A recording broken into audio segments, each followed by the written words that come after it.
everybody, and welcome back to another episode of Flock's Nest Sports Podcast. As always, I am one of your hosts, Dallas, reppin' 52 of the Baltimore Ravens, Ray Lewis. As always, on the other half, Brendan, reppin' 54, Bobby Wagner of the Seattle Seahawks. We got a really great episode for you guys today for all newcomers and subscribers. A lot of NBA news, NHL news, both of which had their drafts and free agency opened. We're going to talk WNBA and, of course, as always, NFL. To just jump right in, all breaking news right now is going to be within each subject and sport. So that's how we're going to do it, at least moving forward. Maybe when NFL season kicks truly off, we'll do it a little differently. But for now, like I've always said, we make it up as we go. Yeah. So we're starting with the NBA. Heck yeah. All right, Brennan, tell us what's going on. A lot has happened in the NBA over the past week. Obviously, the draft happened. We're only going to talk about Cooper Flagg going first overall because, truthfully, the rest of the draft kind of doesn't matter right now. But Cooper Flagg, first overall to the Dallas Mavericks. They didn't screw it up. Kind of surprised. They didn't find a way to, but they didn't. Congrats to Cooper, and congrats to Dallas Mavericks fans. You get Cooper Flagg, and you get to hopefully enjoy having a superstar player again. At some point. Takes time. Let's be patient. Will take time, but he will hopefully get there. Hopefully. And then, as we said, NBA free agency has opened yesterday. As of recording this, it is Tuesday. So Monday, free agency opened.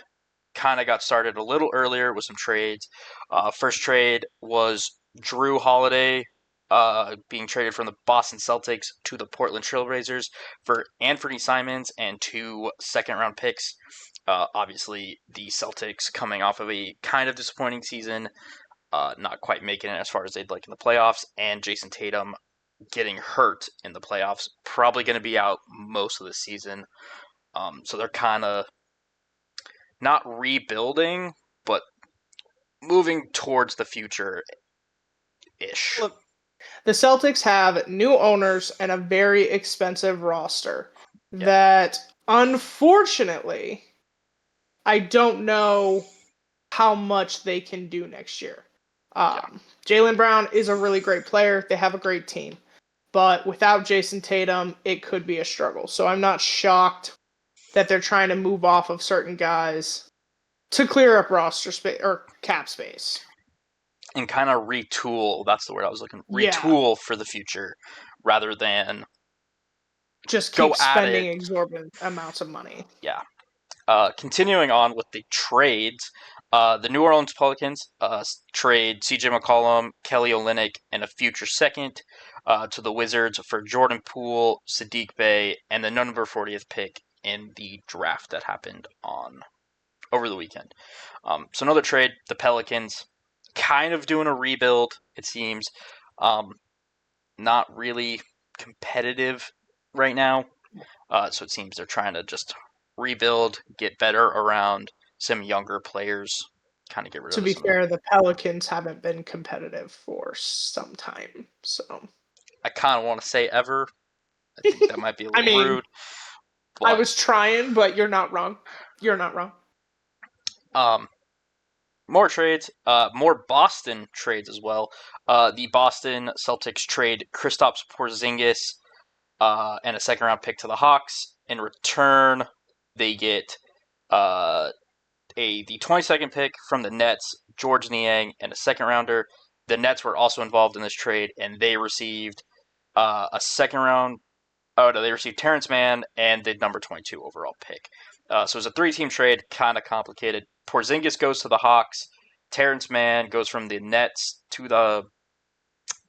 Hawks to the Nets, and then the Nets send George Niang to the Celtics. So kind of a weird one. Who I thought maybe the Lakers might make a push for was Porzingis. Yes. Obviously, they didn't, but I thought maybe a big man that'll give you a solid 12 to 15 a night. Which they need. Unfortunately for the Lakers, the whole LeBron James situation that we'll cover in a Yeah, little it bit. makes it complicated. Yeah, him making $52 million against the cap this year after taking his player option does kind of hurt their options on Yeah. building a team. Makes it difficult. So that's something. The Dallas Mavericks continue to do stuff. They re-sign Kyrie Irving to a 3-year, $119 million contract. It also includes a player option for the 2027-2028 season. So Kyrie gets a contract after getting hurt at the end of last year. So good for him. Hopefully he can succeed with the Mavericks. But he will miss definitely part of the season. Not really sure how much time because it was a torn Achilles, I believe, that took him out. Yeah. But he went out kind of early, Yeah, he so went out hopefully not the whole season, around the but a deadline. good portion of it. He went out around the deadline, so probably about half the season you can expect for Kyrie Irving. Continuing on some re-signs, the Houston Rockets re-sign Fred VanVleet, their point guard, to a 2-year, $50 million deal. Pretty solid keep for the Rockets, who I think really are just trying to win now at this point. They're making a lot of moves this offseason. So I think the Rockets are just trying to go for it all these next couple of years. And I think it shows with the moves they've made. You don't trade for Kevin Durant and not Try to just go for it. and be planning for your future at this point. That's not what you're doing here. And then, continuing, the Minnesota Timberwolves re-sign Julius Randle to a 3-year, $100 million deal. He was a big part of that team last year. Quite expensive, but hopefully will help them stay competitive in the West, which they've been for the past couple of years. James Harden gets another contract with the Clippers. It's a 2-year, $81.5 million deal. Quite a investment for the Clippers to make. It's a little rich, yeah. Into James Harden. That one surprises me a little bit. That one definitely surprised me. Definitely $40 million per year for James Harden. I don't know if that's the play, considering James Harden has never really proved to be a good playoff performer. That tends to be his struggles. And for a team that kind of wants to be contending in the West, I think giving $40 million to a known playoff dipper is not something you want to do. I agree. He's a good basketball player. It just doesn't come together in the playoffs, and we saw it again this past year. So, yeah, $40 million is a little rich for me, but I'm not a Clippers fan, so whatever. Yeah. You do you. We are Nuggets fans, and we're going to talk a lot about the Nuggets, considering that with free agency starting yesterday, the Nuggets were one of the teams that made some of the most moves, including trading Michael Porter Jr. to the Brooklyn Nets. They also traded a 2032 first-round pick, so a first-round pick in 7 years. I don't think they care about that very much. And they received Cam Johnson. This is pretty much a one-for-one trade. Obviously, that first-round pick does get it over the hump. But if you look at it, Cam Johnson and Michael Porter Jr. are pretty similar in terms of stats, who they are as players. I honestly think the Nuggets definitely upgraded. I think they got a more consistent performer in terms of someone that's going to consistently give you more points, give you more consistent effort on defense, and just be overall more consistent as a player, whether or not it's... I think more stamina. And for a team that doesn't have a deep bench, your starters need to be able to play a lot of minutes. And I think that's the benefit of this trade. And again, you just get a more consistent player. Yeah. I honestly, Michael Porter Jr. at his best, at his highest moments, I think is the better basketball player.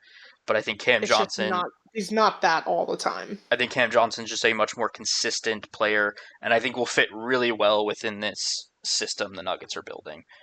Uh, Continuing with the Nuggets, because they made another move yesterday, they brought back Bruce Brown to a 1-year veteran minimum. Um, Bruce Brown struggled after leaving Denver after the championship, but he was a huge contributor in the Nuggets winning the championship, and because of that, he got a $45 million payday. But after that, he never really lived up to the payday. I'm kind of thinking that this is a pretty good move for the Nuggets if they get the guy they expect to get, who helped them in the championship, is a just really good role player alongside everybody else they had. Hopefully, this solidifies their bench a little bit, but it is kind of a risk considering he never quite reached the level he was in that run to the championship. Yeah. I mean, you and I had massive complaints about the losses in players they took after winning the championship, especially to their bench. So I'm glad he's back as long as he is what he was with the Nuggets. And even if he's not, I still think this is a very important move for the Nuggets, just because it really does bring another body onto that bench that I think can be serviceable. Whether or Yeah. not he is what he was with the Nuggets a couple years ago, You don't have to be like a starter given you just have to be a really solid 30 a role night. player, Yeah. and that's what he can And be. that's what they need right now. Something I forgot to mention about the Michael Porter Jr. trade is the only reason the Nuggets were able to make these free agent signings is with the Michael Porter trade. They are saving $17 million this year, and I think another 16 next year. I know their cap savings is pretty insane with this trade, and that's why they included the first round pick. It was kind of a contract situation that they had to give Yeah. more compensation. Did forget to mention that, but that is the reason. I think one of the bigger news from today was SGA, Shai Gilgeous-Alexander, received an extension, and it's a 4-year, $285 million supermax contract. It is the highest salary of any player in league history, and it puts him up there for one of the highest salaries in sports, period. It is a pretty lucrative contract, but at the end of the day, he did just win you a championship, Finals MVP, and MVP, so he's pretty deserving of this lucrative deal. Okay. Look. Great season. Great season. Could not literally have been better, right? MVP, championship, Finals MVP. finals MVP, all these things. Great. He's been with OKC 7 years. Yep. Like, it's taken a minute to get here. And it's taken a lot of role players and a lot of really good defensive play. And I'm not going to comment on some of the other bullshit. Like, we all know what we know. We watch it. It's fine. I have eyes. It took every team they played to have a serious injury in the playoffs. Yeah, so I just think that while deserving of an extension, absolutely. A supermax for someone who spent his first year as a legitimate superstar seems maybe a bit excessive. Yes, but that's just me. Thankfully for OKC, they have a very young team that isn't getting paid a ton right now, so you can kind of afford to do this. Yeah. It's definitely going to hamper. This is what hinders dynasties. Repeating championships. Yeah, dynasties. That's the word I'm looking for. Thank you. In the NBA right now. So we'll kind of see, but Good luck. But yeah, I'm not saying he doesn't deserve a contract or an extension. He does deserve to get paid. This just feels like a bit much. Especially because he still had, I believe, a year left on his contract. So now I would have played that year. Yeah. Like, if you can maintain superstardom for a year and you can continue to play like that, stay healthy, by all means, we can talk Supermax. But this team has missed the playoffs the last couple years until this year. Like, yeah. This is a little high for me. So we'll see how this contract ages. It could age really well. It could age really poorly. Yeah. I guess it depends. But we'll keep going.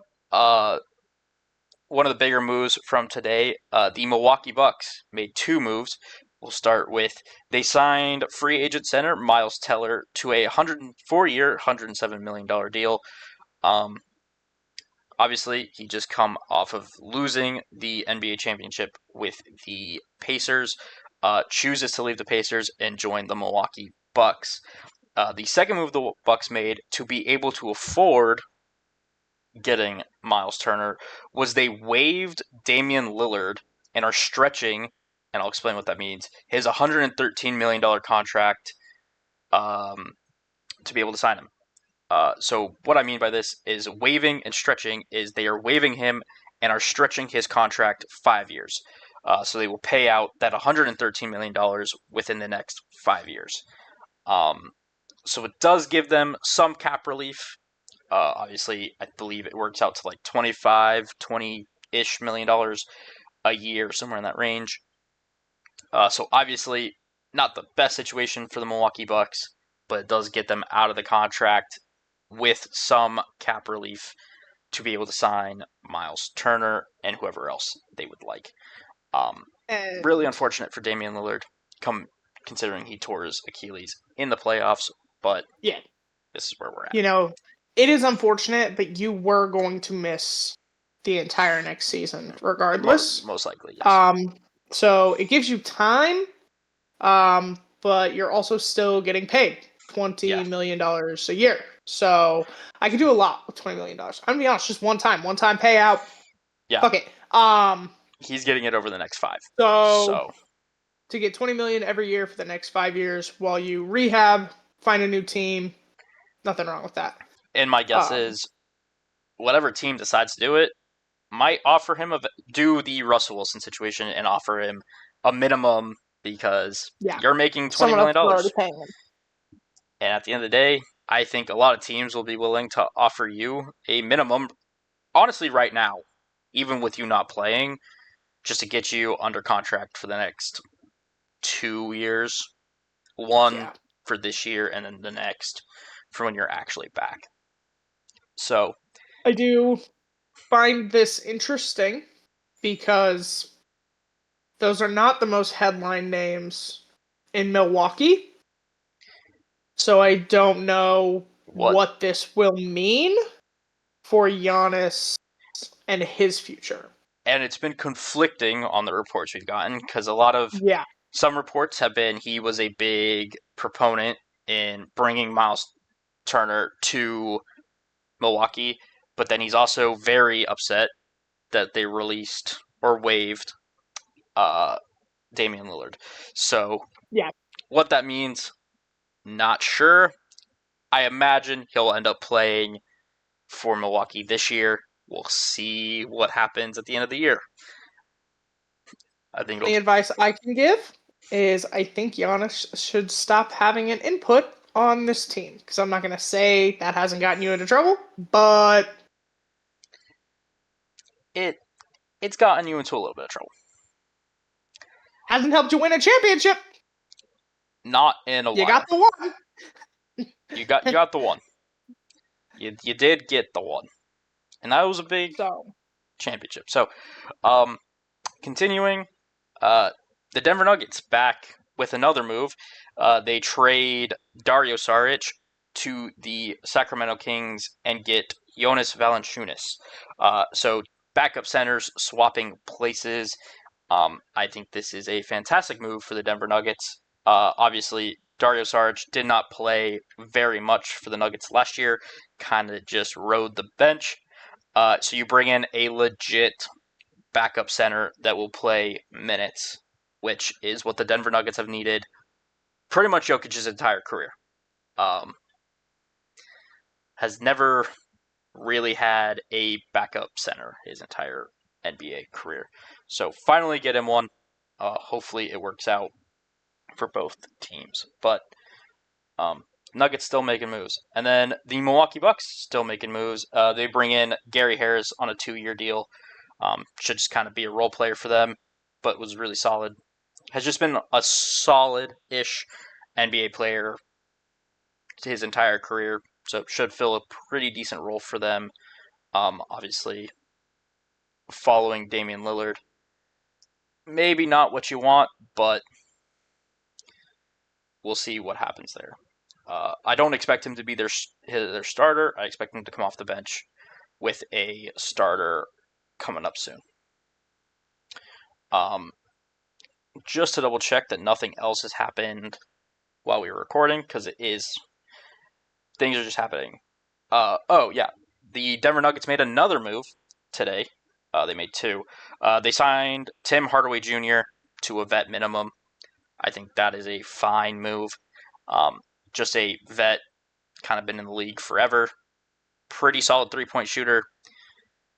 Should be solid for them just to have another guy on that bench that you know can eat minutes, put up points. Might be more of a regular season guy. Haven't seen him in the playoffs in a while. But should be a really good vet presence. And again, eat minutes in the regular season and possibly give you decent minutes in the playoffs, depending on what's going on. So, another good signing for the Nuggets. But that's pretty much it. Just some other quick moves. The Lakers still don't have a center.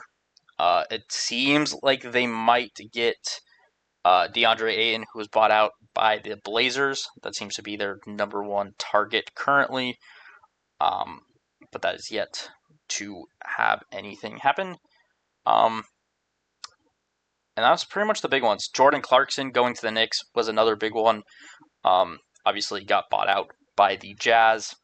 Goes to the Knicks. Should help them with that bench rotation. That team's looking really good.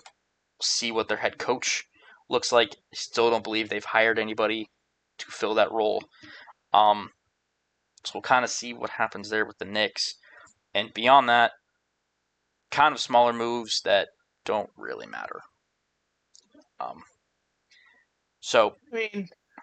First 2 days of free agency, and it's chock full of trades and signings and extensions. So looks like we're in for a very busy offseason, and we will continue to bring you the news.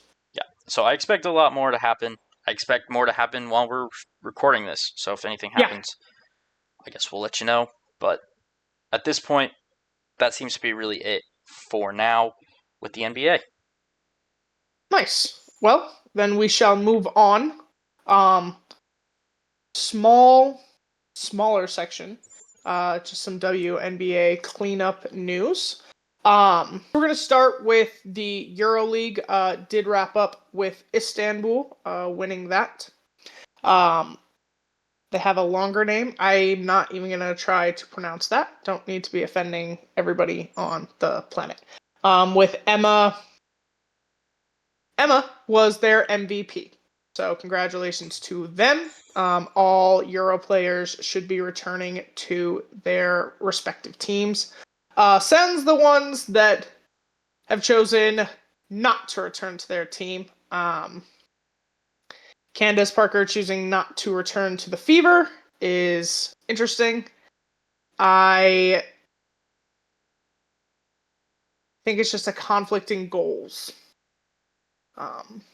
As well as age, wanting to win a championship. I think there are a couple factors that went into that, but I don't think team camaraderie was a factor. And then tonight is the Commissioner's Cup. The Minnesota Lynx, which won last year, are hosting the Indiana Fever for that game. Caitlin Clark is still out with the groin injury that's been bugging her for a few months. She keeps trying to come back and then getting knocked out. So we shall see where that injury takes her, but hopefully she just takes the time to heal. I understand in all superstars' case, right? And especially in basketball, like we talked about this with Halliburton, if they can play, they're going to play. And in Clark's case, unfortunately, kind of the weight of a sport is resting on your shoulders in terms of finances and attendance and viewership and all of those things. Yes. But it's going to take the time it takes to heal. And continuing to rush back just prolongs this injury. So hopefully she takes the time she needs. Hopefully the coaching staff is supporting that decision, what's best for Caitlin and the team overall, not just the immediate goal to win a game or two. And then finally, the All-Star team was announced, so I'm going to go through that really quickly. We've got Paige Buchers, her first All-Star as a rookie. She becomes the 10th rookie, I believe, to make the All-Star team. Caitlin Clark, Alicia Gray, Sabrina, I'm not even going to try. Aaliyah Boston, Naffy is what I'm going to go with.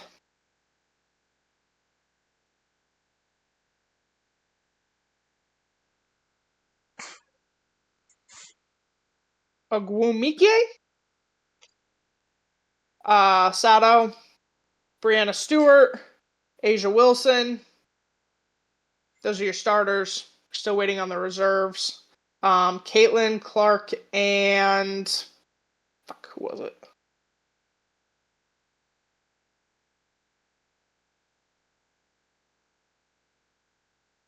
Collier were named captains, so they're automatically starters. And then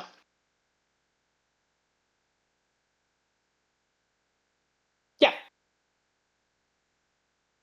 that's the starters list. And then Agumike, I'm so sorry. Is making her 10th All-Star appearance, which is tied for the third most. The only people above her are Sue Bird with 13 and Diana Taurasi with 11 All-Star appearances. So congratulations to her. Congratulations to all of them. Congratulations to Paige for being the 10th rookie to make the All-Star team. What I found most interesting is how the All-Star team is picked. It's by fan vote, how well you play, as well as player votes.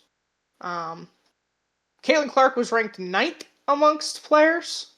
Not very high, but given everything we've seen in the last year and several months, that does not surprise me. It shouldn't really surprise anybody. Doubt she'll ever be very high on that list. That's just the reality. Heavy is the crown. But that's the All-Star team. I know last year we had the benefit, we got to watch the All-Star versus the Olympic team. This year we'll have a more traditional route, and we will see how all of that goes, how all of it looks, and what events everybody participates in. As you know, last year, Caitlin did not participate in the three-point competition, coming off of the college season and everything else. So we'll see what Paige decides to do, and if Clark decides to participate in anything new this year. Cool. That is it for WNBA news. Pretty unexciting. Valkyries have won 4 of their last 3, I believe. Nope. 3 of their last 4. Let's pick numbers that make sense. Yeah. Pretty decent. Calm in WNBA world. Cool. Good. Then we will move on. Like we said, there was also the draft and free agency in the NHL, or Yes. otherwise known as hockey. So, Yes. Brendan, why don't you take us through your copious amounts of notes on that? Yeah. So first of all, the NHL draft happened, and that catastrophe that was the NHL draft. For those of you that care, the first overall pick is Matthew Schaefer. That was his name. Matthew Schaefer goes first overall to the New York Islanders. Other than that, that is the only one we care about, is the first overall pick. Hockey is also very different. You have like 18-year-olds getting drafted that won't see NHL ice for the next 2 or 3 years, Or ever. or ever. Like, But most of the time, if you do end up seeing it, it's not within your first couple of years. yeah. It does take time. The NHL's kind of weird that way, where they draft them really coming out of high school, going into college, some of the early years in college, and then stash them away until they grow up, mature, and actually get ready for the NHL game. So, Yeah. really, the And they NHL, continue to play college either in the NHL, or I'm sorry, on their college team or on a minor league team yes. while they wait. Um, so yeah, that's kind of why the NHL draft doesn't matter. It does restock prospects, but at the end of the day, Yeah. none of these prospects are really going to play straight out of the draft unless they are an older draft pick or a absolute phenomenal player. You just don't see it a whole ton. No. It takes And some. most, like, I don't know, it's really like players don't want to play right away. Like Cale Makar Took was pulled up really early after he was drafted to play in the playoffs and still chose to return to college rather than stay with the Avs. So it does happen. yes, They uh, like to further their education. yeah, and a lot of times once you're pulled up, you tend to either stay up or go back down. It kind of depends. Yeah. But a lot of times these rookies kind of just bounce back and forth and never Yeah. really stay. So kind of see, but obviously, congrats to everyone that was drafted. Um, Not congrats to the NHL because that was probably the worst NHL draft we've had in a while. The first round alone took 4 hours, I believe, a little more than that. Um, the NHL decided to change how they did it and did decentralized. What that means is the NHL used to have the GMs in the building, like physically where the draft was taking place. They did change that, so now the GMs were back in their home cities. However, they were trying to do weird interview things after every pick that just didn't work and didn't make sense. So it took a lot longer than it needed to. Um, Hopefully, the NHL learns from this one and actually makes the next one watchable. It Um, it was hard. I watched the first round. I watched the first round and that. I think I watched the first like 5 picks and I was like, I can't. I watched the first 10, and then we went to dinner. But that was Yeah, I watched the first 5 and then just put it up on my phone to keep track of who, and that was it. Or if yeah. there were like any trades, It things like that during, was and definitely a rough that was one. it. It was a rough one. It was hard to watch. But hopefully the NHL can figure it out. Currently, that is what the NHL struggles the most in, is really the offseason. They tend to Yeah, not have that all figured out. In season, great. great things are done. Off They season, do a great job. not so much. Much. Yeah. I guess continuing with the off season, their free agency opened today. It opened at noon Eastern, so not a ton has happened in like reality. Like a lot of signings have happened, but none that mean anything. So we'll talk about the couple that mean something. Um, First of all, we have the Edmonton Oilers re-signed Evan Bouchard, their star defenseman, to a 4-year, $10.5 million per year deal. So a 4-year, 40-ish something. I'm not doing math. So yeah, it's a 4-year, $40 million, $42 million deal. Makes him one of the highest paid defensemen in the league. So congrats to him. Hopefully the Oilers can kind of figure it out. I don't think they'll be able to, paying him $10.5 million.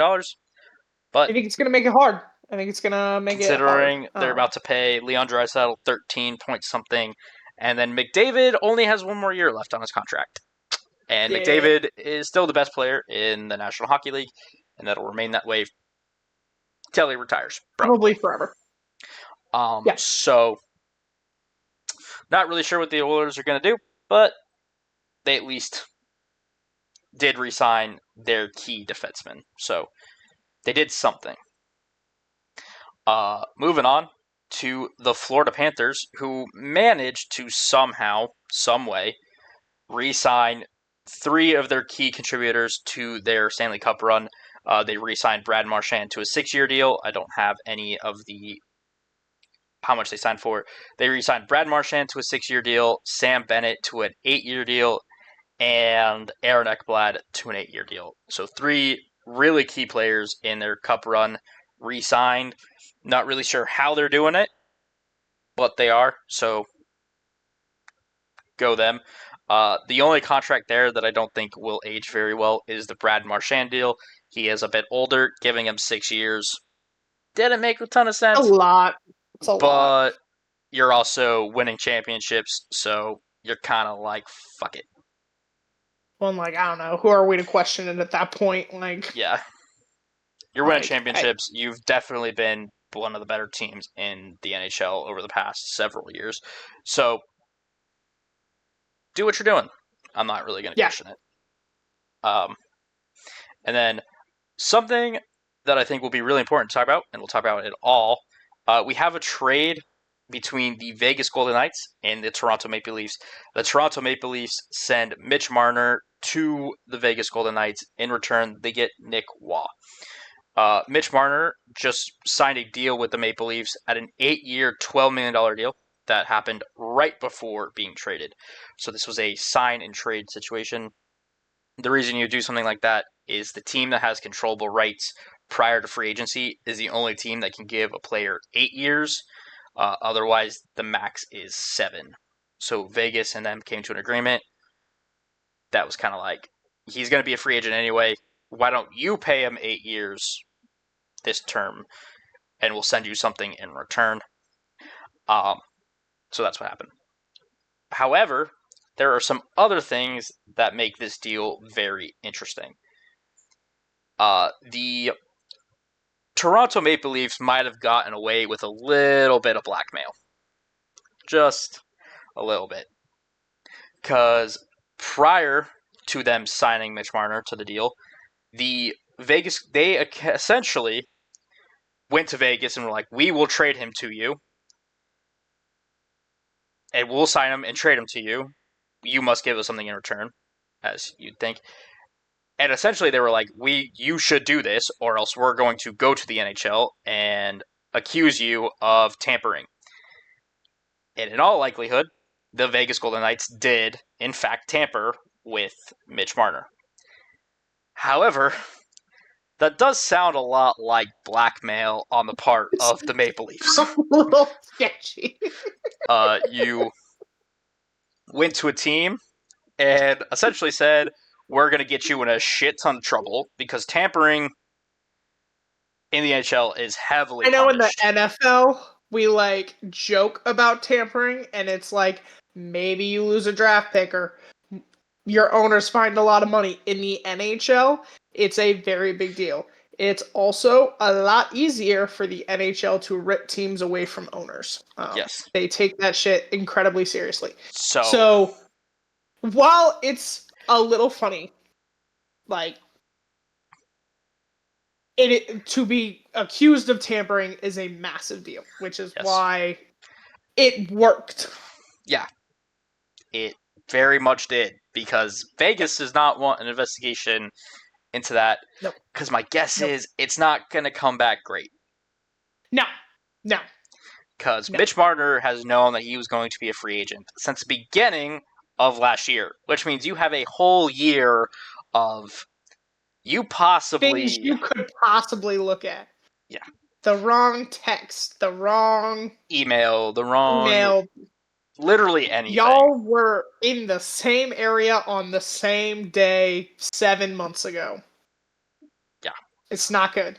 So the Maple Leafs are like, fuck it. We can't get to a cup but on our own, but we can do this. So, fair enough to the Maple Leafs for getting something when you should have gotten absolutely fuck all. Yeah. Yeah. So I respect the fuck out of it, but also... So, it's definitely sketchy. It's definitely sketchy. But that's really the big thing that's happened in the NHL. There's been a lot of small, kind of meaningless moves right now. That tends to happen on the first day of free agency. You have some... And also, just so we're clear, the NFL can launch any investigation at any time. In the NHL, for tampering to be investigated, a team has to complain. Yes. So if the Maple Leafs don't complain, even though all of this is public knowledge, the NHL can't do anything. Have to... They can't investigate the Knights based off this. The Leafs have to go to the NHL and go, hey, this was a problem. And have a formal... Yeah. We are accusing you of this situation. Yeah. Like, in the NFL, it can kind Kirk Cousins gives an unfortunate press conference, and the NFL has the right to launch their own investigation. In the NHL, it's team-driven. Yes. They can't... The NHL commissioner and operating body doesn't have the authority to launch its own investigation into tampering. Yes. So, that was the situation. It's pretty much been the main thing that's hot, like, in terms of free agency, is this situation. So, beyond that, the only other news we have is the Dallas Stars have found their head coach. They hired Glenn Gulutzan to be their head coach. I don't know anything about him, truthfully. So, congrats to them, I guess, for finding their head coach. Hopefully, he can help them do well in the playoffs. I don't know. Past the fucking second round. Because I assume that's why you fired somebody. Yes, that is so most likely why they fired somebody. So, yeah, good luck to him. Don't like the Stars. It's not important. Yeah, not a fan of Stars, but, you know, they did do something. They did. Beyond that, there is, like, very little important news. A lot of the... Truthfully, this is one of the weaker NHL free agent classes, period. A lot of the free agents either re-signed with the teams they were with, or we had situations like the Mitch Marner, where just kind of got traded, or... You know, we talked about months ago that this was one of the busiest trade deadlines for the NHL. So I'm not really shocked and because of that, open free agency, it's pretty chill. Like, I think the biggest deal that's happened so far, that's like been an actual signing, is Ryan Lindgren, formerly of the New York Rangers, and then he was traded to the Avs at the deadline, signed a $4.5 million, I think it was like 2-year, $4.5 million each, with the Seattle... Oh, no, it was 4-year, $4.5 million per year with the Seattle Kraken. I'm pretty sure that's been one of the bigger moves so far in terms of signings, like straight up signings. So, like, just not a ton happening right now. Obviously, if more stuff happens, we'll bring it up, but because of the frenzy that happened at the deadline. Brendan said the NHL offseason, it's pretty boring. Like the NBA offseason, really entertaining, high drama. In season, Not so much. NHL, really entertaining. In season, off season. So We'll see if anybody else gets blackmailed, though. That has been the highlight. That's pretty of nuts. Pretty much anything right now. Honestly, it was a really funny thing to hear about. Yeah. I was confused at first because the headline I saw was just Maple Leafs blackmail Knights. Like, yeah. I read the whole thing and I was like, technically, probably, sure. Yeah. Technically, probably, sure. But you started it, so. And neither team is going to be like, yeah, well, neither team's going to be like, you blackmailed me, well, you tampered, so it evens out. Yeah. It'll just be, both of you are getting absolutely punted. Like, yeah, both teams would be fucked. In the NHL, for tampering, I think you get a hefty fine on the owners. You get, I believe, your first round pick just straight up taken. Depending on the situation, your first round pick might go to the team that you tampered with. So, like, for example, if they did launch the investigation and Vegas was proved tampered, their first round pick would be it could have gone to the Maple Leafs. Like, the next year could have gone to the Maple Leafs. It does have you have suspensions, you have a lot of things that could happen if that was found out. I'm not really sure what happened if the Maple Leafs got convicted of blackmailing. I'm not really sure. I'm going to guess it's not good. I don't think that's come up before. But I imagine it's not good. I imagine it'll be along the lines of tampering. I think that'll be a very heavy. Honestly, could be worse. You could be looking at possible removing of ownership. Like, it's. Depending. I don't imagine it's good. I will say that's less likely to happen to the Maple Leafs because it's the Maple Leafs. As shitty as it sounds. Yeah. The Maple Leafs aren't going anywhere. You're never getting rid of the Toronto Maple Leafs. So even if you remove that owner from owning the Maple Leafs, you have to find one that'll keep it in Toronto. Something tells me the league does not want to go through that. Yeah. So that's fair point. But yeah, that's pretty much it for the NHL. It's been the NHL. They do what they do. All right. Well, then let's move on to the NFL. We'll start with breaking news. Yes. Brendan, what's going on? There was 2 trades made.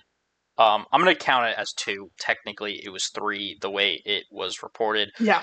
But really, it's 2. It was 2. It was 2.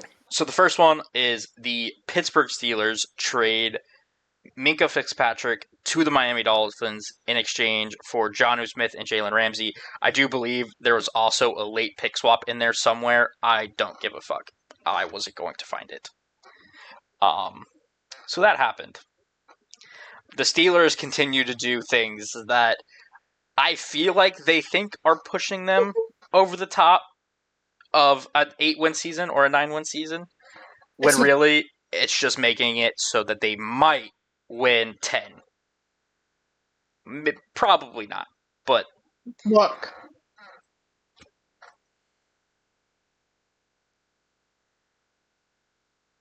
I don't love it, right? I don't love it. Jalen Ramsey is still a phenomenal corner. I'm not here for this. But the Steelers' defense isn't the fucking problem. And what do you plan to do with Minkah Fitzpatrick's opening? Like, yeah, if I recall correctly, They don't have a ton of when safeties. when they have other problems, honestly, potentially in that area. So,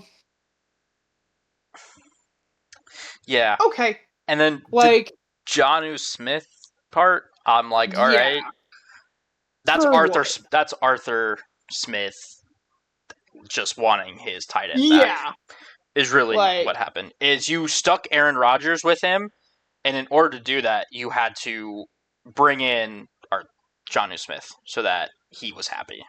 That's what yeah. happened. So yeah, I don't love having to deal with Jalen Ramsey twice. Don't. But Um. also, he's starting to get up there in age, and he really Well, hasn't been. and I mean, there were other problems there, Yeah. but there are other problems with the Steelers. Yep. So I'm just not sure that it's gonna matter. And I think a very underrated aspect of this trade is now Jalen Ramsey and DK Metcalf are teammates. And for Yeah. Seahawks fans, that is kind of hilarious, considering how much those two disliked each other on the football field. Obviously, Yeah. I think now that they're teammates, it'll probably be fine. I think part of the reason they disliked each other so much is they are competitors. They're very competitive. So when they're going up against each other, they're talking shit. Yeah. They're It's very handsy. they're kind of being physical with each other. But now that they're teammates, I don't think there's going to be very many problems. Yeah. We'll see. Hopefully. But Also, it'd be funny. Fuck the Steelers. Whatever. yeah. Not the point. Okay. What else in terms And of then breaking news? one other trade happened, also including the Miami Dolphins. So Darren Waller, the tight end that retired last year, retired as a part of the New York Giants, has come out of retirement, and the New York Giants have traded him to the Miami Dolphins in exchange for a 6th-round pick. A 7th-round pick goes back to the Dolphins as well. Or no, goes back to the. It was Darren Waller, and a 7th goes to the Dolphins, and the 6th round goes to the Giants. I remember somebody screwed up the order of that. I think it was Schefter made the mistake. Not going to blame him, but Here's my thing. My it doesn't only matter. thing. If you're gonna come out of retirement, wouldn't you want to go somewhere you can win? Wouldn't you want to go somewhere? I mean, Or to be fair, I guess here's my thing. You're at least going to play in Miami. You know, there's at least it'll be warm. yeah. Yeah. At least Yeah, you get to that's play fair. in a pretty decent city Yeah. overall.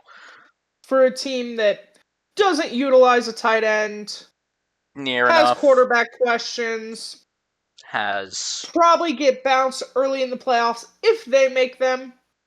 Sure. Yeah, sounds good. At least it's warm hey, out. I mean, it's warm out. You get to go, I guess, play football. You get to get Yeah. paid, I guess, still. I mean, you were getting paid anyway because you retired with a fully guaranteed contract, Yeah, but you're still getting that. but So I'm just a little confused you know, about what went into this decision. that's I guess really the question is why at all?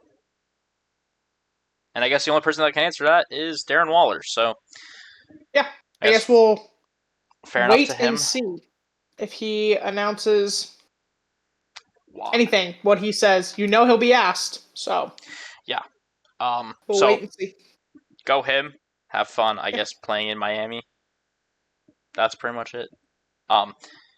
That's it for breaking news in the NFL. Awesome. Just the 2 trades. Nothing really happening. Obviously, it is what we call the dead portion of the offseason in the NFL. It hasn't been that dead. There has been stuff going on, but it's the dead portion of the NFL. There's noise, but yeah. Because we are doing our breakdown of the AFC North today, Yep. We're gonna do things a little bit differently. And how about instead of doing Ravens talk right now, we do some Seahawks? Yeah, we're gonna start with the Seahawks. Because it is very minuscule what the Seahawks have done so far. I'm talking. They've done 3 things since we last talked. First of all, they announced that they are holding joint practices with Green Bay in Green Bay. That is the only time they're doing joint practices. No surprise, Pete Carroll's never done them, and Andy Reid doesn't do them. And so the only option was Green Bay. Green Bay agrees to it, so Seattle gets joint practices. Should be fun. That's pretty much it there. They have signed Shaquille Griffin. The reason I put quotes on it is it has not been made official by the Seahawks. This was reported like last week on like Wednesday or Thursday. So it's been a little bit since this was reported, but they have not made it official. There's been no official like transfer wire. There's been nothing. They have not released anybody to make room for him. So in theory, he has agreed to terms and is going to sign with them. But that's what I got for you. It's just not official yet. I believe that it will happen because I believe it was his agent that like originally broke the news. And when an agent does that, you're probably going to get signed. It's just about you going to sign the contract at that point. So, beyond that, no information on who they're releasing to make room for him, anything like that. Kind of see what comes of it. You were kind of expecting this. I was. He visited prior to the draft, I believe. Like when they could first have visitors. He came in for a visit.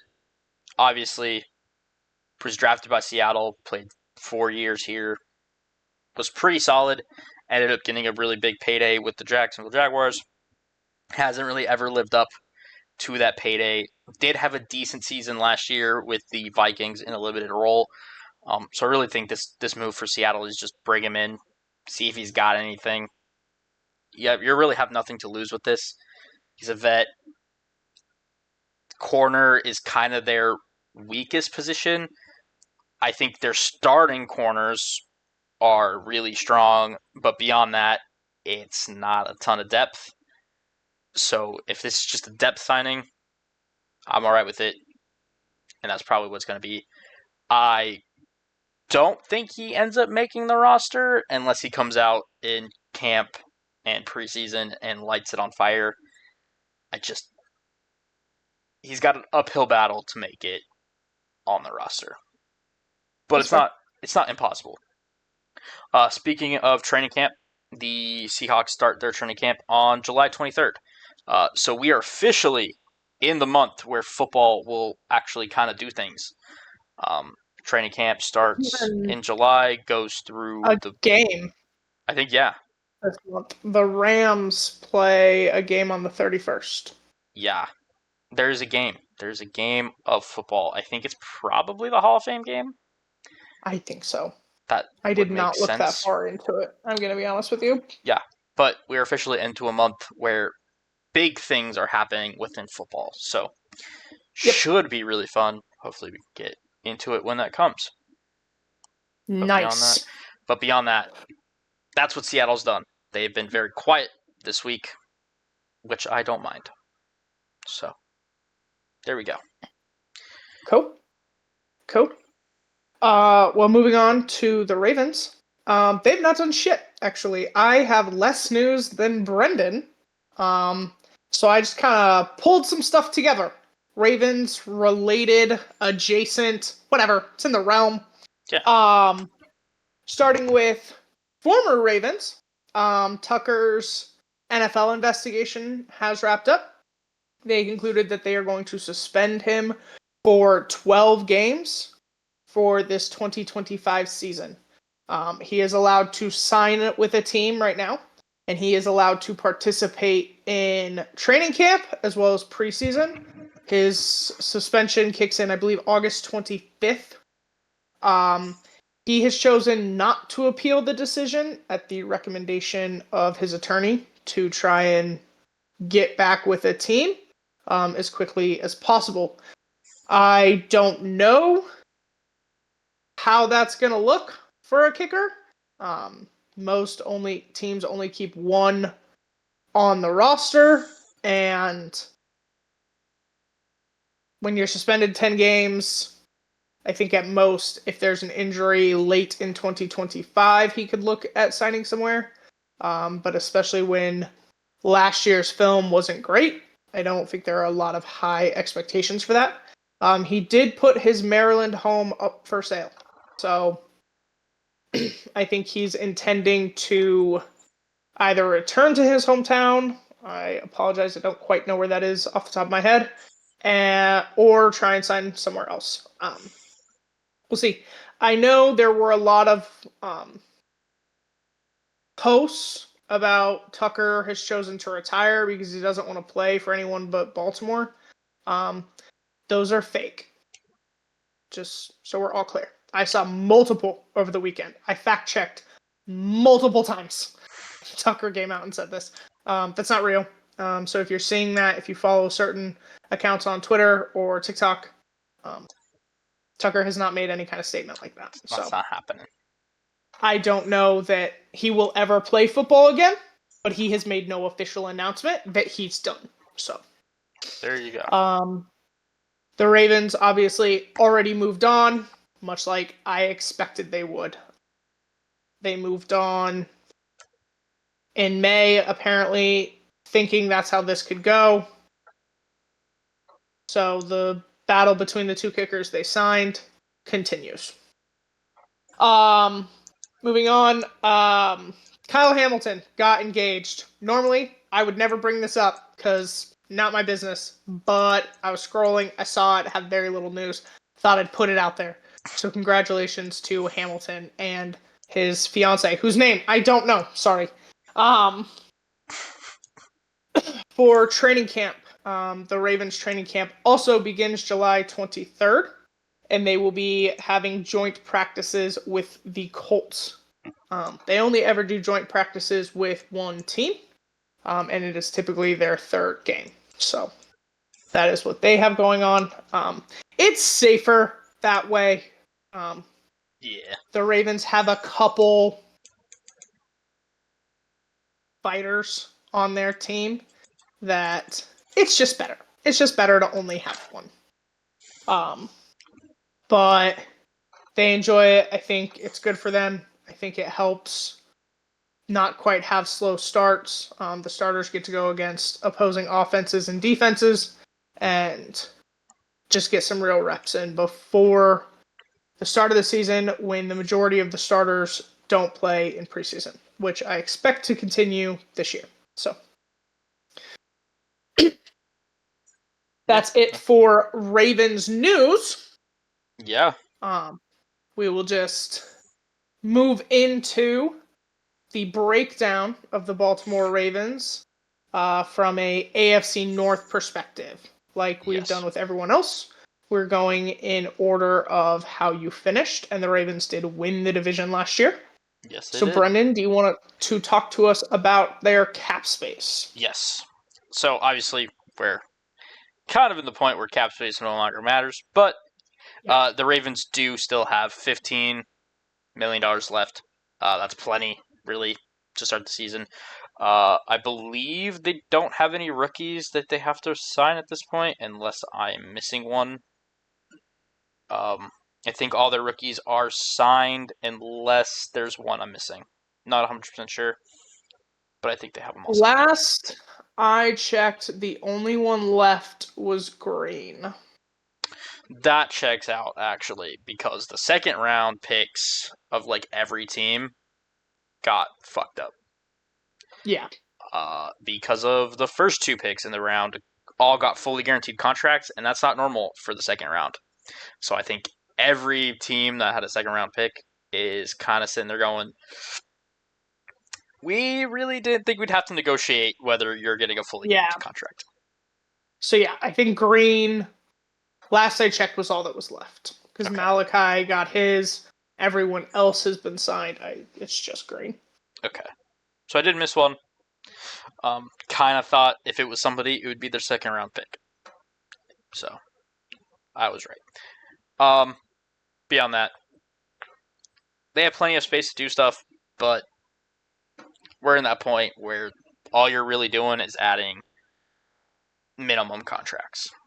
Yeah. You're adding UDFAs or occasionally you'll add a vet like they did with Jair Alexander. But I beyond that, think I think clearing cap right now is for any potential trade deadline moves, yes. as well as just trying to clear cap before going into next year in the event that Lamar does not get a reworked contract. Yeah. Because 72 million is a lot of money. So, Yeah. I should have made them a little more clear, but yeah. Right now, so they're in a good spot. They can obviously, with the cap space they have, make a reasonable trade deadline acquisition if they needed to, or if they want to do nothing with it and just kind of roll it over to next year, they can. So they're in a good spot there. In terms of their free agency and what they did, they had a pretty good one.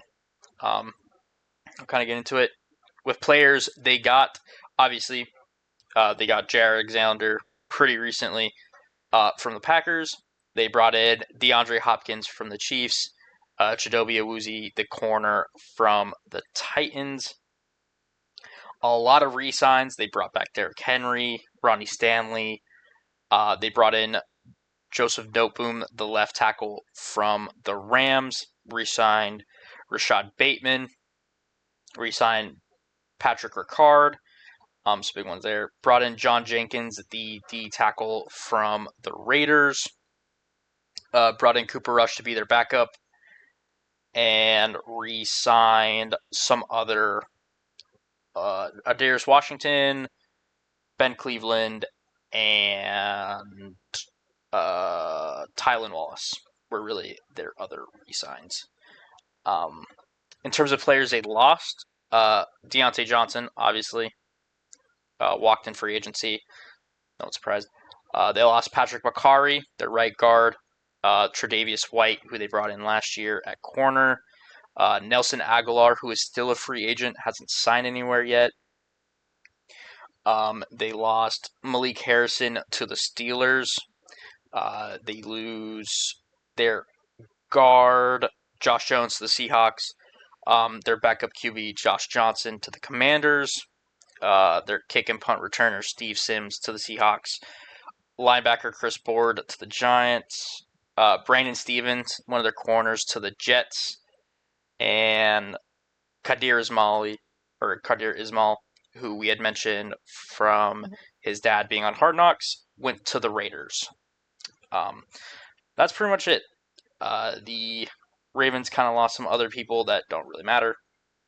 But beyond that, Aguilar, Millette were two people that remain unsigned, so they could return to the Ravens if they would like. But that's where the Ravens are at in terms of who they lost, who they gained. All things considered, probably a pretty decent free agency. Nothing to really complain about. But that's where they're at there. And then I feel like when I've talked about the Ravens, I've seemed very unexcited. And I want to be clear, I'm very excited. I think some of the roster changes they made were impressive. I'm very happy to see what this team is going to look like. I think for all of their losses, they upgraded. To lose Arthur Millette, I was bummed, but to get Jair is awesome. To lose Aguilar, a bummer. To get D-Hop, that's great. A lot of the guys they brought back, I was really concerned about losing Picard. I very much did not want Stanley to hit free agency because the Chiefs can kiss my ass. So I'm really happy with what this team has done and what it's going to look like. I do think they have a tough schedule, but I think they have a very winnable schedule and especially a very good chance of being the 1 seed in the AFC. Just gotta get over that playoff hump. But I am excited. I think they've made great changes. I think Oh my God. I don't.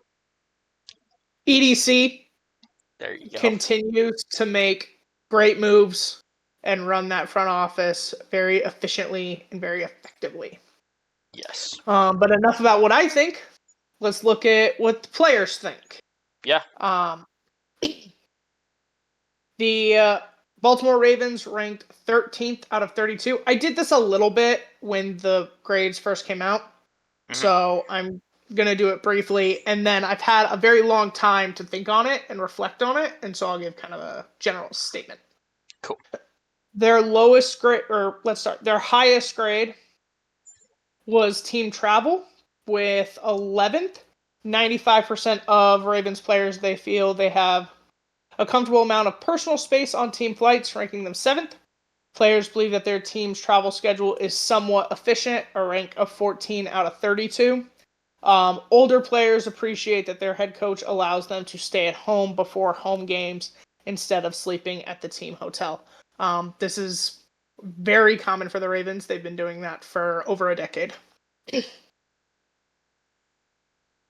Their lowest grade was 28th at head coach. 75% of Ravens players feel their head coach, John Harbaugh, is efficient with their time, a rank of 28 out of 32. Players feel that Harbaugh is moderately receptive to feedback from locker room on teams' needs, ranking him 25th out of 32nd. Overall, they sit pretty much in the middle on everything, with ranks between all in the teens.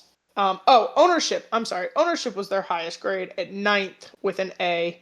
Bisciotti's average rating for perceived willingness to invest in the facilities is a 9.28 out of 10. Players feel Bisciotti significantly contributes to a positive team culture, a rank of 8.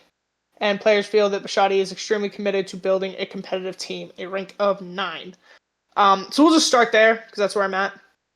Bisciotti is, around the league, considered one of the best owners. He does put money into his facilities, into his teams, into his stadiums. They are doing a massive remodel of their stadium. Looks fantastic. Looks great. Really excited. Want to go someday. It's on the list. Doesn't matter. He contributes, but doesn't force his opinion on anything or anyone. His team is very empowered to fulfill their role. He does not overshadow or go over the head of EDC. EDC drafts who he wants, when he wants, builds the appropriate team. They keep a very, my job is my job and your job is your job. Bisciotti did, however, endorse and request Lamar Jackson. So that is kind of where he sits there. I had thoughts on the head coach because I was like, my God, I feel like he's really low. I feel like this comes from two places. One, I think every year they get bounced in the first round of the playoffs. He dips a little further. Two, as the longest or the second longest tenured head coach, but players are getting younger and younger, and the technology is getting more and more advanced, I think we begin to see some of the disconnect. I also think as a coach that doesn't have a side of the ball, I don't want to say he's not as liked, but I think sometimes he's not always who the players are looking at or looking to. So when you ask yourself, okay, I was kind of annoyed at how practice ran today, or I was annoyed at little things, it's easy to kind of put that on Harbaugh because he doesn't have a side of the ball, because you don't see him all the time. Some days you might not see him at all outside of the very first full team meeting. So I think there are a couple factors there. I know tenured players and veteran players love Harbaugh. I think he's a good coach. I don't think he's going anywhere. Obviously, he just got an extension. But I do think the playoff bounces and his style contribute. That's pretty much it. I think the Ravens are primed to be first again in the division. I don't see genuinely a path for the other three. And I'm going to be very disappointed. Every year I kind of hope. I'm like, okay, just make the playoffs. I don't really care about the rest of it. I've never put much stock in winning the division.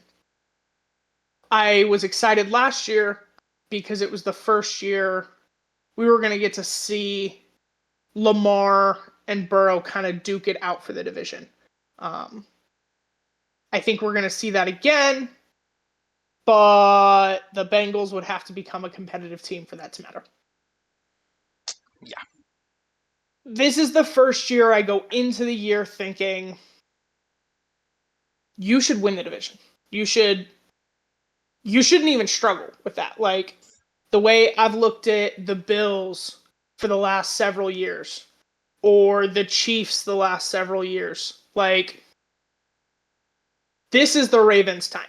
This is Lamar's time to take ownership of this division. It would be the first time an AFC North team held the division for 3 years in a row in a very long time. So, yeah, this is one of the first years that I go into it going, splitting the division games is not good enough. Fighting till the end for the division is not good enough. Barring significant problems that are out of people's hands and control. We all know what I'm talking about. I'm not going to say it. I'm not going to put that out there. They should not struggle to win the division. And I will be very disappointed if they do. And I think this is one of the first years I feel that way. From an analytical perspective, I've always given respect to what the other teams in the AFC North do and do well. And based off how last year went and intently watching everybody's off seasons, they should win. That's just how it is. Yes. I'll be very upset if they don't. So, yeah, I'm excited. I'm ready for football. I'm ready to see how this team is going to operate with two strong safeties, with the deepest corner room I think I've seen in a very long time out of Baltimore.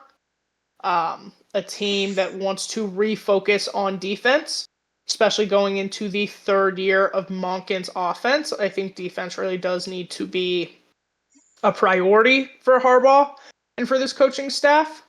Monken just got an extension as well for 3 years. They're loving the way this offense looks. I'm loving the pieces. I think Lamar has improved as a passer. I don't see any true issues there. Getting a fast start defensively, seeing who the new kicker will be, and how we manage those changes.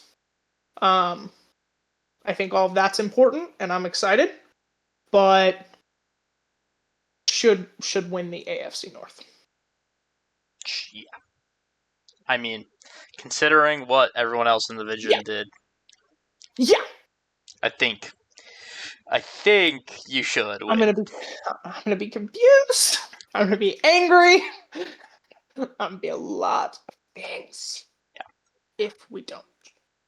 But yeah, considering what everyone in this division did, it shouldn't be close. Shouldn't be. But are the Bengals next? Shouldn't the Steelers be next? It's the Steelers. It says Bengals in the notes. It does. It's the Steelers. I have the Steelers things pulled up. I'm right. Okay. Just want to clarify. Like, shouldn't the Steelers be next? You're right. It does say the Bengals. It does say the Bengals. But It's fine. Doesn't matter. I have the Steelers like cap and everything up, so that's weird. Don't know why I did that. Well, then moving on from the Ravens, we will move on to the Steelers, Yeah. who were next in the division. Pittsburgh, Shitsville, shit show, whatever. It's fine.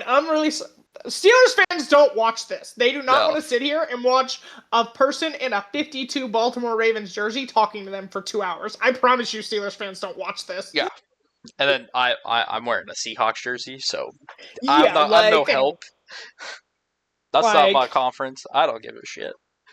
Um, like, but yeah, I guess to the Steelers fans watching, or to the NFL fans that care, we'll get into the Steelers.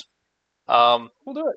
The Steelers are currently, I shouldn't say currently, as of this last updating, have $18 million in cap space. That does not take into account the trade of Minka Fitzpatrick for Jonnu Smith and Jalen Ramsey. So Jonnu Smith's money and Jalen Ramsey's money is not considered, and the savings for trading Minka is also not considered. So they had $18 million prior to that deal. I have no idea what it is after. I am not smart enough in cap situations to know how any No, of that's that fair. works. Um, That's fair. so prior to that move, they had 18 million. I'm gonna guess it went down a little bit, considering you had two players and got rid of one. Just an assumption. But yeah. So in terms of cap space, they're fine. Have enough space to make a deadline move if they needed to, or really do anything that they want, which isn't smart because they haven't been making smart decisions lately. They don't. It's not their shit. But so yeah, we're gonna keep going. In terms of their free agency, it's definitely been one of the more interesting free agencies of any team in the NFL. We'll start with who they've got in this free agency. Starting with, obviously, they made a trade with the Seattle Seahawks to get DK Metcalf. So DK Metcalf is a new addition to the Pittsburgh Steelers. Along with that, they brought in wide receiver Robert Woods from the Houston Texans. They brought in Cole Holcomb, or they brought back Cole Holcomb, one of their linebackers. They re-signed Deshaun Elliott, one of their safeties. They brought in Mason Rudolph to be their backup. As we mentioned for the Ravens, they brought in Malik Harrison to be a linebacker. They brought in Daniel Ukele to be an interior defensive lineman. They re-signed Scotty Miller to be their kick and punt returner. They brought back some offensive linemen and some random people that don't matter, and that's pretty much it. It's a lot of depth signings, which every team does, and then some of the really big ones being DK. Obviously, Aaron Rodgers, did forget to mention him. Obviously, bringing Aaron Rodgers to be their starting quarterback this year. How it's going to go, don't really know. Probably not well, considering what happened last year and what Aaron Rodgers' career has done the past several seasons. Probably not going to go well. In terms of who they lost, Preston Smith did not re-sign. He has not signed anywhere, so he is still available. Mike Williams went back to the Chargers. Larry Ogunjobi, their interior defensive line, signed with the Bills. James Daniels, their right guard, signed with the Dolphins. Dante Jackson, one of their corners, signed with the Chargers. Justin Fields, who was one of their quarterbacks last year, signed with the Jets. Nate Herbig, one of their right guards, signed with the Commanders. Obviously, Russell Wilson signs with the Giants. DeMonte Kazi, one of their safeties, signs with the Browns. Najee Harris goes to the Chargers. George Pickens gets traded to the Cowboys. Van Jefferson goes to the Titans. And that's pretty much the important ones. Plus, they lose their left tackle, Dan Moore, to the Titans. Lots of people leaving. Their entire quarterback room changed. You go from Russell Wilson and Justin Fields to Aaron Rodgers and Mason Rudolph, plus the rookie they drafted, Will Howe. Will Howard. Thank you, Will Howard. So entirely new QB room, entirely new running back room, I believe. Pretty much just had a lot of turnover, new weapons. They obviously also brought in Jonnu Smith to be a weapon. I don't know how much it's going to do for you. This team just decided to redo everything.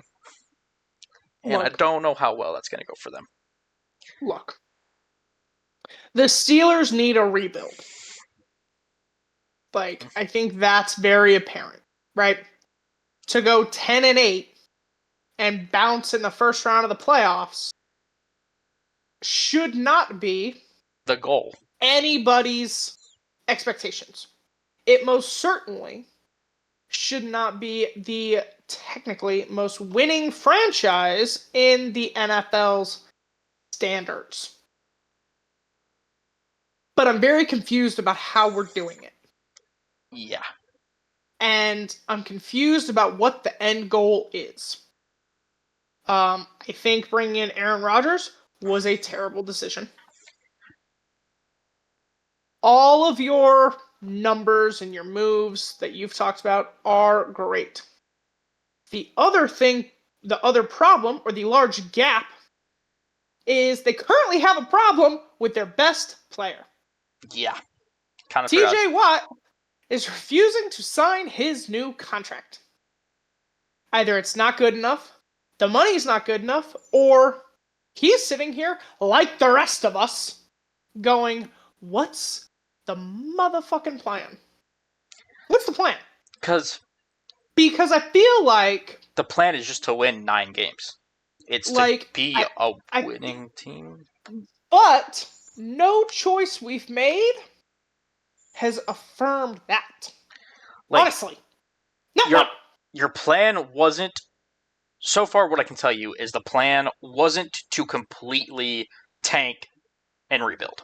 That's been made a clear, because you wouldn't sign Aaron Rodgers without the 9-10 win thing isn't working. So I'm just wondering when we pivot, or no, I'm confused, and I think TJ Watt's confused, and I'm seeing right now, right, like on a grander scale, the Chiefs are the problem. I get it. That's everybody's problem in the AFC. But in the immediate here and now, the Baltimore Ravens are your problem. And you've done nothing, absolutely nothing, to get through them. You got a safety who I respect. I have great respect for Jalen Ramsey, and that's great. But you affirmed a safety for one of the most running teams in the NFL. That's how you're going to win? You don't sign the one guy, the one, that has Lamar Jackson's motherfucking number. Like, that guy eats him for lunch. He's like, I'll get 4 sacks a game. I don't give a crap. You're like, we have conflict. It doesn't matter. I'm confused. See, what I don't understand. To get a quarterback, we had multiple on the board for a long time. Now, you didn't want Shedeur. Fine. Whatever. Sounds like he has a maturity problem. We're going to talk about that next week. Whatever. But you got Aaron Rodgers. You get, with the Ravens pass rush, you get a now older, pretty much immobile Aaron Rodgers. I'm just confused on how you're looking at your team going, that Progress. We can beat the Ravens with this. Bro, you don't even belong on the same field. Honestly. It's what I don't understand is they're making every move to stay right in that mediocrity of like an 8, 9, 10 win season. That's it. Like, Every move. I feel like the Steelers are we win the games we should win. And we lose the games we should lose. And every game goes according to plan. And you've done nothing to tip any game in your favor regardless. You lose more games, higher draft pick, better quarterback. You have a very expensive, aging defense. Like, you spend the most money defensively, which, to me, causes more questions about Mike Tomlin as a head coach than anything else. But you have a very old, very expensive defense. You're immune to offense. You've been rebuilding an O-line for 5 years. You've been looking for a quarterback since 3 years before Roethlisberger left. Still can't get that right. You're the only head coach that doesn't have a coaching tree.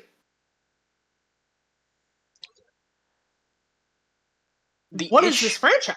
The issue I'm having right now is, as a franchise, they've refused to pick a direction. And I said that's my point with they're just picking mediocrity. They've refused to go all in and push to get this really expensive but star-studded defense with T.J. Watt, Cam Hayward. You also had Minka Fitzpatrick before you traded him. But yeah, this really solid defense that you've had for a long time that probably deserves a ring. T.J. Watt and Cam Hayward both deserve that. You've refused to go all in on offense for them, bringing in actual offensive weapons. Yeah. Like, sure, DK Metcalf will probably work out for them in the long run. It's a good trade. He's a good player. He's a good weapon. Sure. You follow that up, though, by trading George Pickens, who was supposed to be your other weapon. He's now the only weapon, and as we've seen from the Cowboys, that doesn't work out. So you refuse to go all in. So your other option, rather than going all in, is to pivot and say, well, we're gonna suck. So we might as well suck as best we can and be terrible and get a good draft pick, draft a quarterback, spare TJ Watt being on this shitty team and trade him and let him go play for a contender and at least get some capital for that. And they haven't done that either. And that would have been the pivot. Rather, they've seriously sat here and gone, we're going to keep TJ Watt until he pretty much collapses on the field and is done. We're going to never really invest into our offense properly. We're going to keep doing the same thing over again with the offense of we're going to be a run-first team that has one good weapon, terrible O-line, but has no good O-line. Your quarterback is a revolving door, and your defense just continues to get older and worse, really. And we watched it happen, right? We watched the Broncos do this. Yeah, actually, literally, this has been literally happening. This exact same thing. And then we watched. Who did I compare to the Broncos last year? I don't know. I remember. And now we're watching the Steelers do it. The only difference is the Steelers aren't also cycling through head coaches. Yeah. Which I think is the only reason the Steelers haven't sucked as much as the Broncos did in that stretch. I'm going to be honest with you. I also think it's the only reason the Steelers are relevant. Yeah. I think it's the only reason the Steelers are relevant. Because they have a good defense. But even last year, towards the end, defense was tired, right? Because that's what happens eventually. Is when your defense carries the fucking team, they just can't do it all year long. They can't be on the field for 45 minutes all year long. And then for 17 games, put out their best performance. Defenses have won championships. Sounds good. It's very catchy. It's a very catchy phrase. Two things were true for great defenses that won. One, the rules were different. Short of death, it was allowed. Yeah. Two, they had competent quarterback play. Yes. The Bullies of Baltimore, that's now felony charges. Can't do any of that. The Legion of Boom had competent quarterback play. So their defense won them the championship, but they had a quarterback that could at least do something. So the Eagles beating the Chiefs is the same thing. Yeah. Great, competent quarterback play. Good O-line, solid run game, powerhouse defense. Defense won them the game, but the offense did what they had to. They put touchdowns, put points on the board. So, defense wins championships. It's great. It's great. Have to still have a quarterback. And Aaron Rodgers is not getting you a championship. It's not happening. Not at this point. So, just quickly, we'll pivot into their grades. Yeah.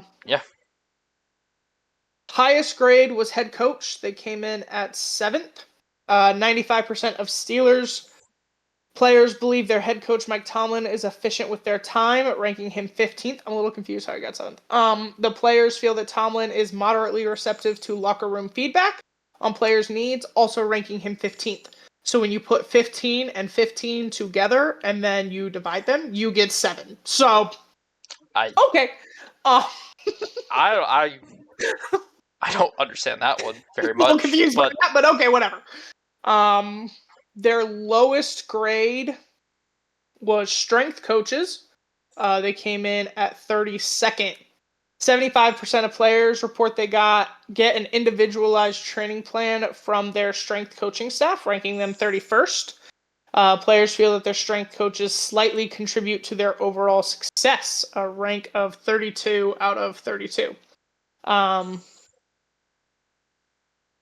don't know what to tell you. I mentioned during Hard Knocks this year that I thought it was interesting. You could clearly tell how money was being spent on these teams. So I am going to quickly talk ownership. They ranked 28th and got a D. Owner Art Rooney, its average rating for perceived willingness to invest in team facilities is 6 out of 10. I've seen footage of their team facilities. I'm not surprised by that. Ranking him 30th out of 32. Players feel that Rooney slightly contributes to a positive team culture, a rank of 25 out of 32. And players feel that Rooney is committed to building a competitive team, a rank of 22 out of 32. Rooney is pretty much not involved in the Steelers. I'm going to be perfectly honest with you. Pretty much stays out of it. You can't fire Mike Tomlin. That's Rooney's rule. That's how it works. They've had 3 head coaches in like 30 years.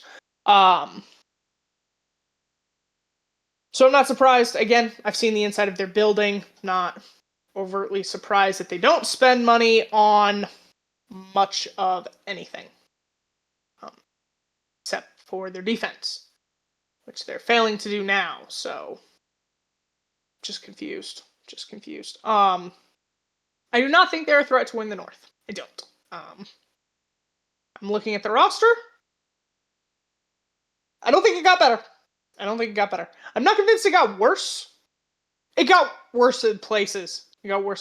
I think defensively, it's a little. You know what? It got worse. Defensively, it got worse, and offensively, it got worse. You downgraded a quarterback. Yeah. I cannot hear you at all. In reality, I think they got worse at the most important positions. Is really what happened. That's as fair. a whole, you could probably say the team got better. Like, as a general whole, other than the most important positions. But they got worse at the most important positions. I think if you think that, then really nothing happened. Like, if they got better overall, No, but I don't think worse. I don't think they got better overall. I think they got better at more things, but got worse at very few things that are more important, making and so it. I think that's just a flat, like you said, it's just mediocrity. And that's where they've been forever, really. So, I'm gonna guess third. I think they'll be third.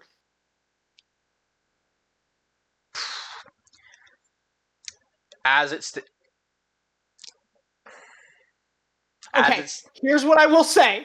Week 2, I reserve the right to change my mind. If the Bengals come out slow again, the Steelers will end second. As of right now, I can see the Steelers being third. What's funny is I kind of want to put them fourth. I do not have that much faith in the Browns. Enough faith in the Browns. I think the Browns have made good changes and good additions. I think there are real questions at quarterback, which obviously, again, we'll get into next week. The one reason... But they have a fundamental cultural problem. There's that. And I don't know if that can be overcome. The one reason I was willing to think the Browns might be better is the last time we saw who I think will currently start for the Browns, play for the Browns, they made the playoffs. That's fair. But the last time we saw that person play... it didn't go well. It was pretty terrible. So, it's the question of, was it the Colts' fault? Yeah. Or was it his fault? Or was it him? So... I don't know yet. I respect the opinion, though. I could see... here's the thing. I could see the Steelers' season going worse than the Browns, and that's where I'm at. Is I could see it happening, so I kind of want to keep them third. That's fair. I'm going to say third, because I think bare minute, it would take the Browns... it would take Joe Flacco returning to what he was with the Browns the first time he went back. Is I think that Joe Flacco will beat out this version of Aaron Rodgers. Yes. And otherwise, I think the teams are pretty much the exact same. If you both have good pass rush, good defenses, limited weapons. That's pretty much, they're the same team. That's fair. Yeah. It'll really come down to... I think the edge up for the Steelers is, while I have genuine questions, right, about our goals, at the end of the day... they still somehow win. They do have a culture. Yeah. The Browns have a culture with a giant black cloud weight that is their owner hanging over it. Yeah, I'm not sure. We'll discuss more about the Browns when we get there. Yeah. But as of right now, until the Browns name a starting quarterback, I have them fourth. That's fair. And you know what? I'll agree with that. Until the Browns name their starter, they're fourth. Like, But I when you don't. come out and tell me you have 4 quarterbacks on the roster and they're all starting out on the same playing field and they're all fighting for a position, It's rough. It's definitely rough. I have a hard time thinking, like, I have questions.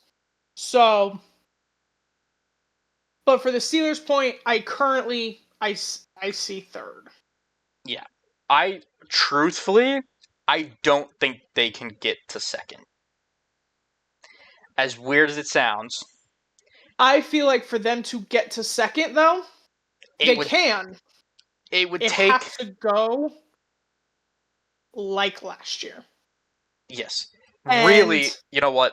I don't think they can become second.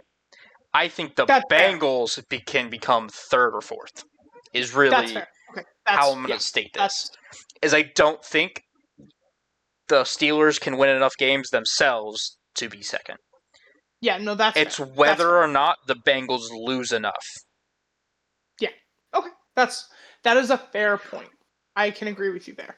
I do not think the Steelers currently have the ability to put themselves into second. Yeah. I think they have the ability to fall into second. Yes. Fair. Because I could very easily see the Bengals being third. Just with how that defense is right now. And the question marks of will that offense stay healthy?